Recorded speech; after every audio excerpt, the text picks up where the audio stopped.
الحمد لله الذي علم بالقلم، علم الإنسان ما لم يعلم، والصلاة والسلام على النبي الأعظم وعلى آله وصحبه ومن تبعهم بإحسان إلى اليوم الأعظم. أما بعد، فأولاً أحييكم بتحية عطرة مباركة مسنونة، تحية الإسلام والمسلمين وتحية أهل الجنة في جنات النعيم، فالسلام عليكم ورحمة الله وبركاته. أيها السادة، في هذا الوقت المبارك وفي هذه الليلة المباركة نسجد شكرا لله عز وجل، ونقدم كلمات الشكر إلى ربنا العلام على أنه وفقنا فأنعم علينا وأحسن إلينا وفضل علينا وكرمنا وجعلنا من بني آدم، وكذلك أنعم علينا بنعمة الإسلام، وقال إن الدين عند الله الإسلام،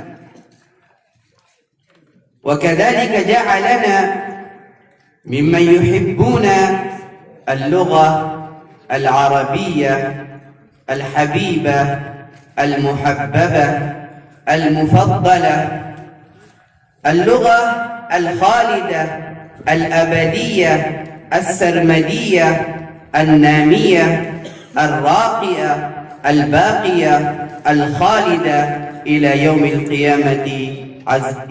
يوم القيامة خلود القرآن الكريم.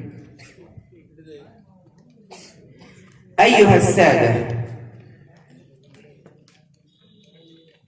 إن قلبي في هذا الوقت يملأ سرورا وفرحا وحبورا وشكرا وامتنانا لله عز وجل، وبعد ذلك الشكر لكل من شكر لهذه المساعي وحضر. وخاصة أريد أن أقدم كلمات الشكر والامتنان وأذكر الشخصية الرئيسية في هذا المجال، وهو شخصية والدي الكريم فضيلة الشيخ محمد شرف عالم الكريم القاسمي حفظه الله ورعاه. وأقول بكل صراحة ووضاحة: لولا تشجيعاته المستمرة لا أكون أنا ولا تكونون أنتم هنا. في هذه السنة مثلما تجربنا من التجارب المريرة، ومثلما مررنا من المراحل الصعبة، حتى قد فسخنا عزائمنا وقد عزمنا أننا لا نعقد هذه الدورة في هذه السنة، ولكن عزيمته الثابتة وعزمه الصارم وإرادته القوية ما خابت وما فشلت، وكان صامدا أمام المصائب والصعوبات والعراقل حتى قدر الله ما شاء، وكان أمر الله قدرا مقدورا. إخوتي الأفاضل، قبل أن أتقدم في الكلام أريد أن أقدم كلمات الشكر والامتنان من سويداء القلب والجنان، مع امتزاج الحب والحنان، إلى كل من شارك في هذه الدورة من الطلاب والأساتذة، وشارك في هذه الحفلة من الضيوف الكرام، وخاصة إلى مدير هذه المؤسسة فضيلة الشيخ نصير الدين القاسمي حفظه الله ورعاه. لولا إرادته القوية لا يمكننا أن نقوم بعقد هذه الدورة العاشرة. وكذلك أقدم الشكر والتقدير إلى فضيلة الأستاذ سجاد حسين القاسمي أستاذ دار العلوم وقف ديوبند، وكذلك الأستاذ أعظم الندبي أستاذ المعهد العالي الإسلامي بحيدرباد، وكذلك فضيلة الشيخ المقري أمين مدير جامعة بوكران. وخاصة أشكره على أنه قد شارك في هذه الحفلة بعدما شارك في حفلتين في نفس اليوم. وكذلك إلى فضيلة الشيخ جابر حسين المظاهري مؤسس ومدير جامعة الصالحات بجيفور ومشرف المعهد الإسلامي العربي في ولاية راجستان، وما إلى ذلك من الضيوف الأكارم لا أطلع على أسمائهم فلذلك أعتذر إليهم. أيها الحضور، لا بد لنا أن نطلع على جذور الشجرة الواسعة التي نرى أوراقها منتشرة وثمارها ظاهرة وأغصانها منتشرة. لا بد لنا أن نرى إلى جذورها متى أنبتت ومتى بذرت بذرها ومن أين سقي تلك الجذور. فلعلكم تتعجبون وتتحيرون وتندهشون حينما عقدت دورة هذا المعهد الأولى في منطقة متخلفة نائية بعيدة، حتى لم تكن هناك تسهيلات الكهرباء ولم تكن هناك تسهيلات الغداء والعشاء ولم تكن هناك تسهيلات الأساتذة والمدرسين والطلبة والمستفيدين، بل كان هناك أستاذ واحد وثلاثة طلاب صغار الذين جاءوا وشاركوا، ولا يدري أي واحد هذه البذرة التي بذرت ستكون شجرة نراها اليوم في هذه الصورة حتى يعترف بها كل واحد في الهند وخارج الهند. وبعد ذلك استمرت الأيام، فخالف من خالف وأيد من أيد، وأوقدت الدورة الثانية. وأمامكم هذه اللاهية تشير إلى الدورات التي عقدت في الولايات المختلفة والجامعات المختلفة، وأرى من اللازم أن أذكر كل واحد في هذا الوقت بمناسبة الدورة العاشرة. أن الدورة الأولى عقدت في الجامعة الربانية الأشفاقية التي أسسها والدي الكريم في قرية من قرى بيهار، وهي اسمها قرية بالفكونة، وهي قريبة أي واقعة في مديرية مظفرپور، وقريبة من قرية فضيلة الشيخ خالد سيف الله الرحماني، وكذلك فضيلة الشيخ مجاهد الإسلام القاسمي رحمه الله. فهذه الدورة الأولى التي كانت تشتمل على أستاذ واحد وثلاثة طلاب صغار. وفي الدورة الثانية التي عقدت في المدرسة القاسمية بني آباد بولاية بيهار شارك فيها 15 طالبا، وعدد الأساتذة في هذا الوقت 3. ثم عقدت الدورة الثالثة في مدرسة مفتاح العلوم بقرية خانفور في مديرية مظفرپور بيهار. ثم عقدت الدورة الرابعة في المدرسة القاسمية مرة أخرى، وكان عدد الطلاب 40 في الدورة الرابعة، حتى انتقلت هذه الدورة من ولاية بيهار إلى ولاية كرناتكا، وأُقِدت الدورة الخامسة في قرية في مدرسة تنوير الإسلام مرديشور بقرية قريبة من مدينة بتكل في ولاية كرناتكا، وشارك فيها 70 طالبا من المدارس المختلفة والولايات المختلفة.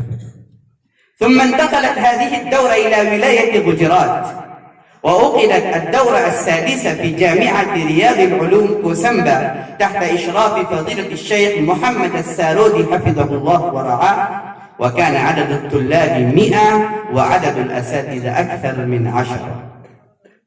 ثم أُقِدت الدورة السابعة في جامعة تحفيظ القرآن بقرية سلامفورا بمديرية سابركاتا بشمال الهند قريبة من مدينة أحمد آباد تحت إشراف فضيلة الشيخ يعقوب حفظه الله ورعاه، بمساعدة الأخ ثوبان الندوي والأخ حمدان الفلاحي.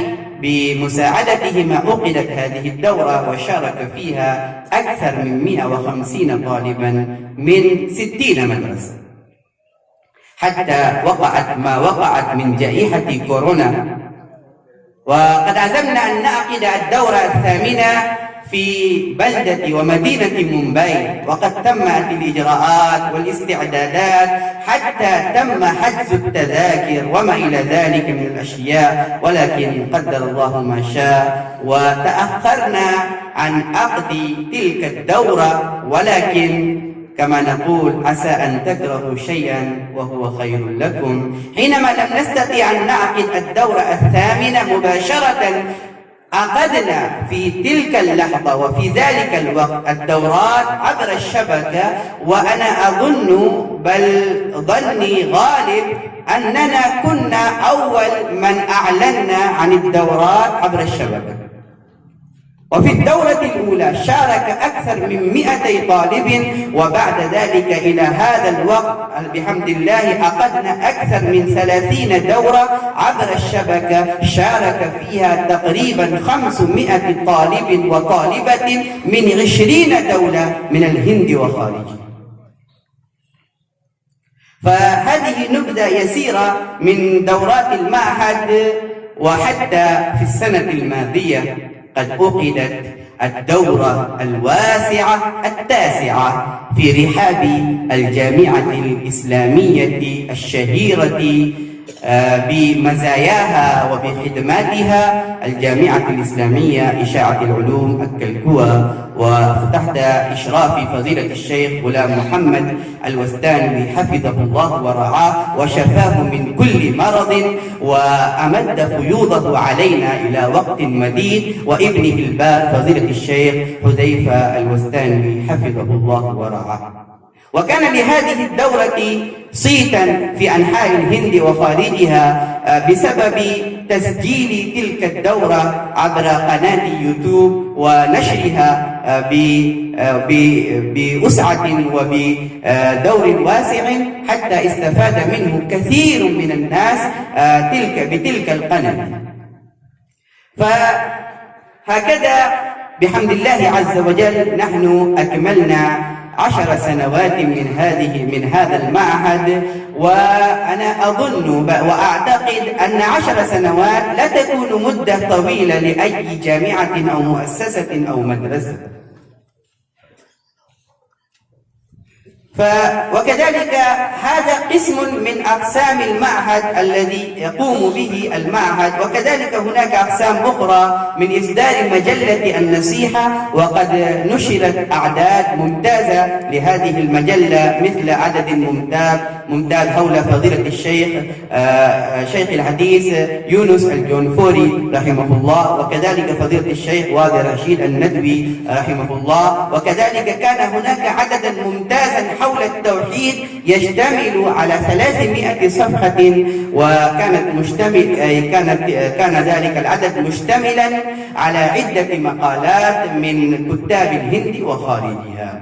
وقد حاولنا أن تكون تلك المجلة ممتازة من الخارج والباطن، حتى حينما القارئون يتناولونها فيظنون أنها مجلة تصدر من بلدة عربية. حتى فضيلة الشيخ نور عالم خليل الأميني رحمه الله رحمة واسعة هو أيضا كتب وقال: حينما وصلت إلي هذه المجلة فظننت أنها أصدرت من دولة عربية. وكذلك هناك سلسلة الخطب. المعهد الإسلامي العربي يقوم بنشر خطبة الجمعة في كل أسبوع، ويستفيد منها عدد كبير من الخطباء والعلماء، ويقتبسون من تلك الخطب ويقدمون خطب الجمعة في ضوء تلك الخطب، وقد وصل العدد إلى 200 خطبة تقريبا. وكذلك هناك مؤسسة تحت المعهد باسم مؤسسة الثقافة ونشر الإسلام، وقد نشر إلى الآن أكثر من 30 كتابا وباللغة الأردية والعربية. ومن ميزات هذه المؤسسة أن أكثر الكتب للكتاب والمصنفين الذين صنفوا الكتاب أول مرة في حياتهم. عامة المكتبات تقوم بنشر كتب العلماء المعروفين، ويرون ذلك بذلك لكي يحصلوا على الفائدة. ولكن هذه المؤسسة، مؤسسة المعهد، تقوم بنشر كتب النشء الجديد والعلماء الذين صنفوا الكتاب أول مرة في حياتهم، وبعد ذلك هم يستمرون في هذا المجال. وكذلك مجلة النصيحة لها دور كبير في إعداد عدد من الكتاب الذين كتبوا المقالات باللغة العربية، ونشرت أول مقالة لهم في هذه المجلة. فهكذا المعهد الإسلامي العربي يقوم بعدة أعمال من المسابقات والدورات والحفلات والندوات وما إلى ذلك من الأشياء التي تساعدنا لنشر اللغة العربية وخدمتها وحفظها. والمقصود من هذه المجهودات كلها هي خدمة اللغة العربية ونشرها على نطاق واسع. ومن ميزات المعهد الإسلامي العربي، ويمكننا أن نقول أن من شعار المعهد الإسلامي العربي، المعهد يقول: العربية للجميع، العربية للجميع، من تكلم بالعربية فهو عربي. الشعار المعهد: العربية للجميع، من تكلم بالعربية فهو عربي. والمعهد لا يعتقد أن العربية نسلا ونسبا، بل العربية لسانا واستخداما. فكل من يتعلم اللغة العربية ويتكلم بها هو عربي. والمثال واضح في ذلك أن كثيرا من الدول والمناطق الذين حينما اعتنقوا الإسلام دينا ومع ذلك اعتنقوا اللغة العربية لسانا، الآن هم يعدون من أهل العرب. ولو جاء أي واحد من تلك المناطق والدول فنستقبلهم كأهل العرب. ونحن بحمد الله عز وجل قد اعتنقنا الإسلام دينا، ولكن تركنا اللغة العربية لسانا، فنحن إلى الآن من العجم.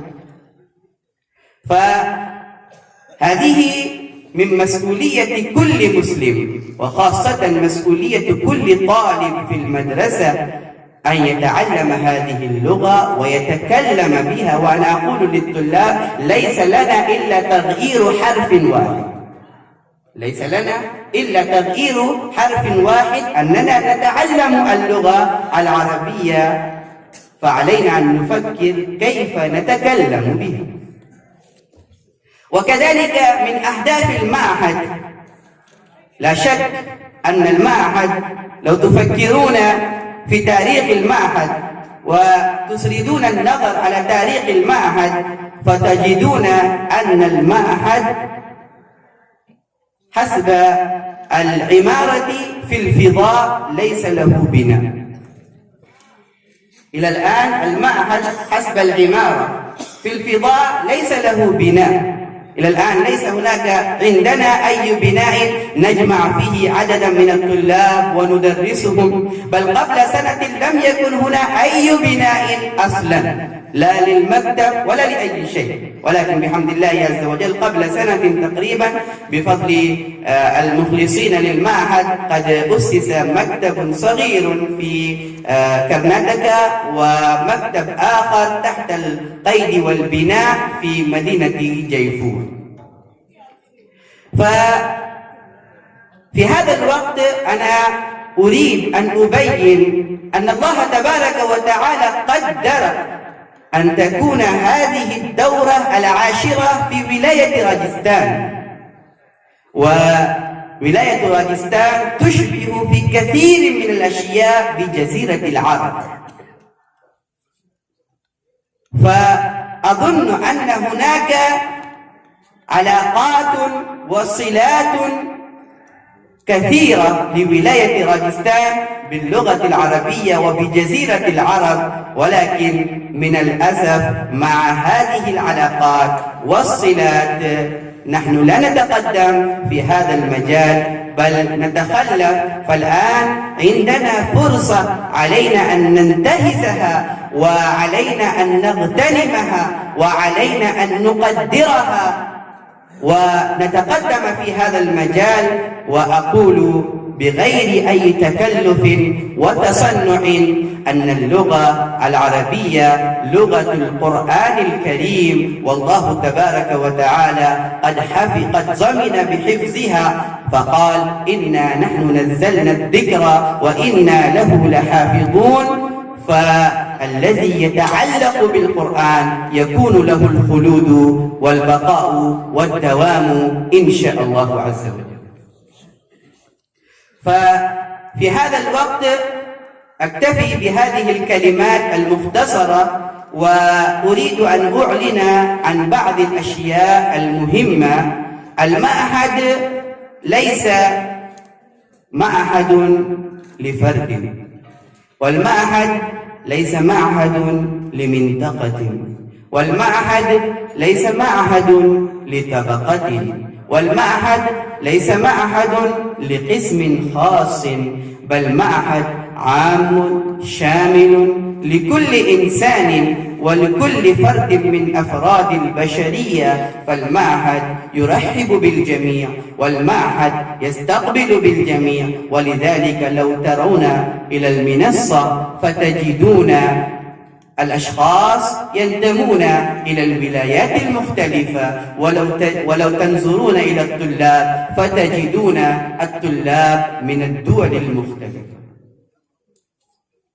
فهذا من فضل المعهد ومن فضل الله عز وجل على المعهد. والمعهد في أشد حاجة إلى المساعدات المخلصة، وفي أشد حاجة إلى الأيادي المخلصة التي تقدم التعاون والمساعدة في كل مجال. ولذلك في هذا الوقت أريد أن أعلن وألتمس من فضيلة الشيخ المقري أمين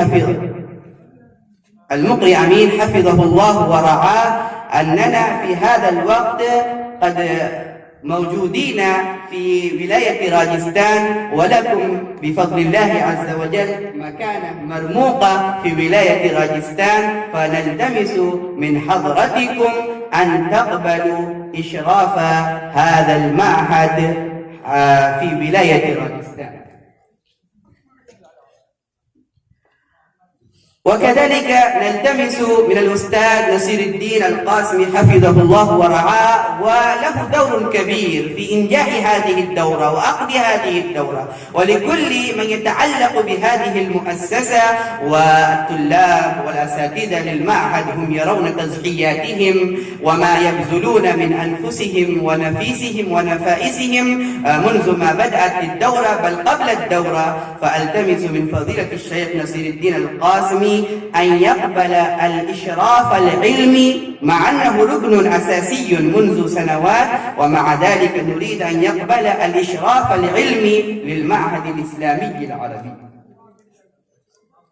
وكذلك في هذا الوقت التمس من فضيلة الشيخ سجاد القاسمي حفظه الله ورعاه، وهو أيضا من الأعضاء والمهمين، وكذلك من الذين يبذلون جهودهم للمعهد الإسلامي العربي منذ سنوات عديدة، وعنده العضوية الأساسية للمعهد الإسلامي العربي. ومع ذلك نريد أن نقدم إليه مسؤولية إضافية، وهو مسؤولية المستشار التعليمي للمعهد الإسلامي العربي، فالتمس منه أن يقبل هذه المسؤولية، لأننا من هذه السنة نريد أن نوسع نطاق المعهد. فهذا المعهد إلى الآن كان المعهد الإسلامي العربي وسيظل ويخدم، ولكن مع ذلك نوسع ونجعل هذا المعهد معهد اللغات والتخصصات، ونريد أن نقوم بفضل الله عز وجل بدور كبير، لا في ولاية راجستان ولا في دولة الهند فقط، بل في العالم كله إن شاء الله. وكذلك التمس من الأستاذ أعظم الندبي، وهو حضر أول مرة في هذه الدورة وسنستمع إلى انطباعاته إن شاء الله عز وجل، أن يقبل العضوية الأساسية للمعهد مع مسؤولية المستشار التعليمي، لكي نوسع نطاق المعهد في كل مجال، ولكي نوسع نطاق المعهد في كل ولاية من ولايات الهند، ولو شاء الله عز وجل ففي كل دولة من دول العالم، وما ذلك على الله بعزيز.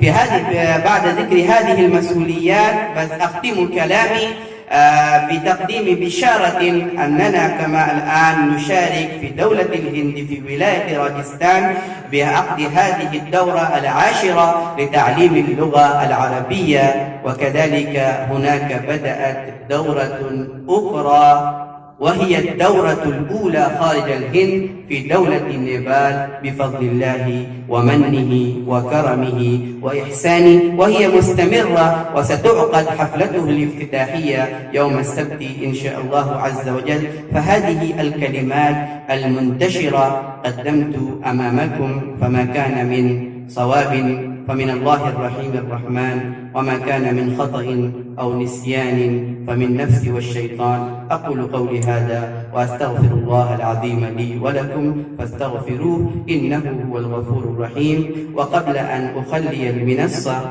أريد أن أذكر هناك أن الكتب التي قام بها بنشرها المعهد الإسلامي العربي، ومن تلك الكتب هناك كتب طبعت حديثا، ومن تلك الكتب هناك كتاب صغير باسم نقش معتبر، والآن قد أصدر هذا الكتاب في طبعته الخامسة بحمد الله عز وجل. وكذلك هناك كتاب باسم طريقة الحج والعمرة، وهذه هي الطبعة الثالثة. وكذلك هناك كتاب الرحلة الرحمانية إلى السلطنة العمانية، وهذه أحوال رحلة فضيلة الشيخ خالد سيف الله الرحماني حفظه الله ورعاه حينما سافر إلى سلطنة عمان، وكتب أحوال رحلته، فأمر والدي الكريم أن أقوم بنقلها إلى اللغة العربية. فأنا وزميلي في أعمال المعهد وصديقي مدير المعهد الشيخ أسامة نظام الدين الندبي نحن قمنا بترجمته. ومن سعادة حظنا أن الشخصية التي قام بتقديم هذا الكتاب وهو موجود أمامنا فضيلة الأستاذ أعظم الندبي حفظه الله ورعاه. فالتمس من الشيخ المقري أمين حفظه الله ورعاه، والأستاذ سجاد حسين القاسمي، وكذلك الأستاذ أعظم الندبي أن يقوم بتدشين هذه الكتب الثلاثة.